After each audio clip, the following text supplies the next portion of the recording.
Magandang araw mga kababayan. Bago tayo magsimula, huwag kalimutang mag-like, mag-share, mag-subscribe at i-click ang notification bell para lagi kayong updated sa ating mga ulat ng panahon.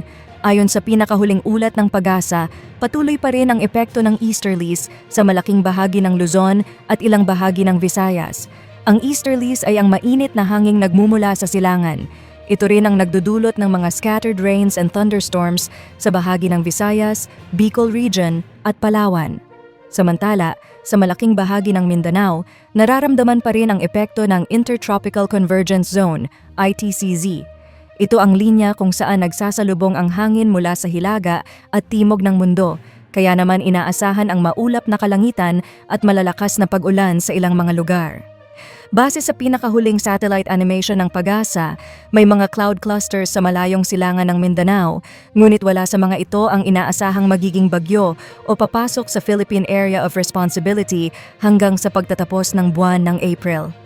Ngayong araw, sa malaking bahagi ng Northern at Central Luzon, kabilang na ang Metro Manila, aasahan ang fair weather conditions o maaliwalas na panahon sa malaking bahagi ng araw. Maari namang maging bahagyang maulap hanggang maulap ang kalangitan pagsapit ng tanghali hanggang gabi na may posibilidad ng saglitang pag-ulan. Sa Southern Luzon, particular sa Bicol Region, asahan ang mga pulo-pulong pag-ulan. Sa umaga, partly cloudy to cloudy skies pa, ngunit pagdating ng hapon, mas maraming lugar ang makararanas ng mga pag-ulan at isolated thunderstorms.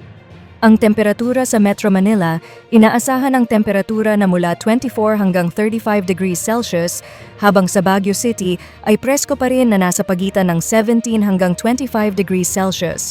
Para naman sa mga kababayan natin sa Palawan, lalo na ang mga mamamasyal, siguraduhing may dalang payong o kapote dahil maulan sa central at southern portions, dulot ng easterlies at partly ng ITCZ. Sa Visayas, mataas ang posibilidad ng ulan sa eastern portions, kabilang ang Eastern Samar, Leyte at Southern Leyte. Mag-ingat sa posibleng pagbaha at pagguho ng lupa. Sa ibang bahagi ng Visayas, asahan din ang mga pag-ulan tuwing hapon hanggang gabi.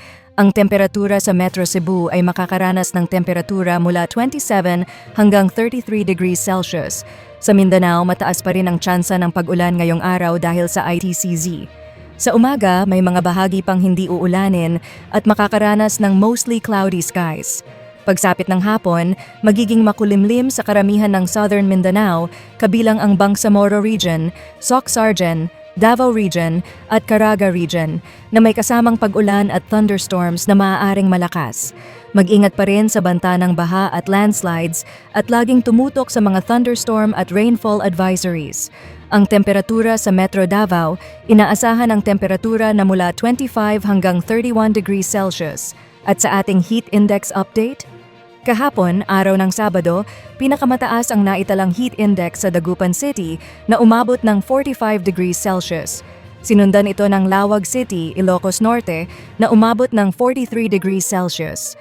Sa Metro Manila, particular sa Pasay City, naitala ang 40 degrees Celsius, habang sa Quezon City naman ay 38 degrees Celsius. Para sa forecast heat index ngayong araw, April 27. Lawag City at Dagupan City ang nakitaan ng pinakamataas na heat index na aabot hanggang 43 degrees Celsius. Palawan, Albay, Aurora at ilang bahagi ng Cagayan ay nasa dangerous level na umaabot hanggang 42 degrees Celsius. Laging mag-ingat sa matinding sikat ng araw mula 10 a.m. hanggang 4 p.m. Stay hydrated at siguraduhing may dalang payong, sombrero o pamaypay kapag lalabas ng bahay. Sa Metro Manila, posible pa ring umabot sa 41 degrees Celsius ang mararamdamang init, lalo na sa southern portion ng lungsod.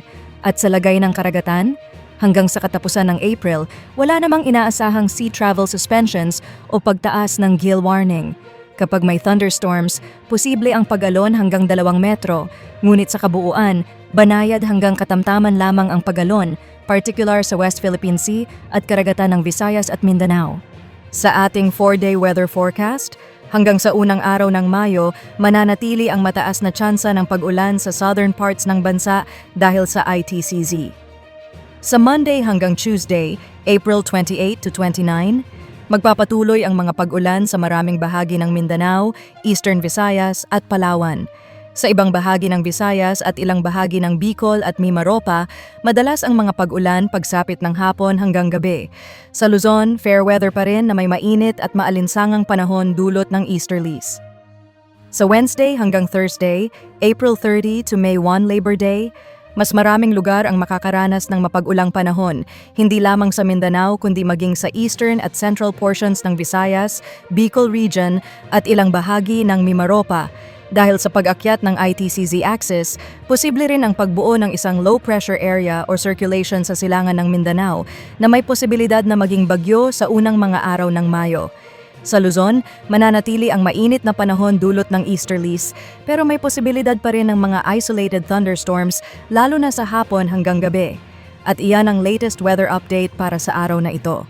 Kung gusto ninyong maging updated pa sa iba pang weather news, huwag kalimutang mag-like, mag-share, mag-subscribe at i-click ang notification bell. Magandang araw at ingat po tayong lahat.